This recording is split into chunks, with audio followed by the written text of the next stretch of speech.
అప్పుడు ఆ సద్గురు దయ వల్ల అమ్మవారు నాకు గురువుగా లభించారు. గురు ఉపదేశం తీసుకున్న తర్వాత నాకు కలిగిన జ్ఞానం ఏంటంటే, నేను ఎవరు, ఇక్కడికి ఎందుకు వచ్చాను, ఎంకెపల్లి గ్రామంలో ఎందుకు జన్మించాను, శశికళ అనే గర్భంలోనే ఎందుకు నేను జన్మించాను, ఇక్కడ గాయత్రి మాతకు శిష్యులుగానే ఎందుకు నేను వెళ్ళాను అని కొన్ని అనుభవాలు నాకు అని.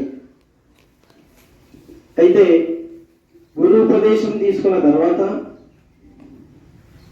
అంతకుముందు ఎలా ఉండేవానంటే కొంచెం వేరియేషన్ ఉంటుంది. నాకు అవతల కార్లో వెళ్తుంటే, అవతల డబ్బులు బాగా సంపాదిస్తుంటే నేనెందుకు సంపాదిస్తలేను, ఇలా నిన్నటి దాకా నా దగ్గర క్లాస్మేట్ ఉండేటోడు ఈరోజు కోట్లు సంపాదిస్తుండు, నేనెందుకు సంపాదిస్తలే, ఆ భాగ్యం నాకెందుకు కలగలేదు అని గురు ఉపదేశం లేకముందు ఉండేను.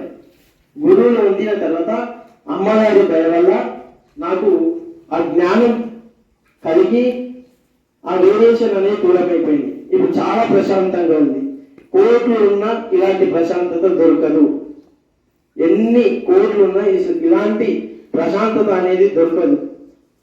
మన అతని కోటీశ్వరుని దగ్గర ఉన్నది, నా దగ్గర ఉన్నది అమ్మ చూపించిన. అప్పుడు ఆయన తన కోట్లు ఉంటే నాకేం చేసింది, నా దగ్గర అమ్మవారు ఇచ్చిన జ్ఞానం ఉంది. ఆ జ్ఞానం వల్ల ఆ కోట్ల కన్నా మించింది జ్ఞానం ఉంది.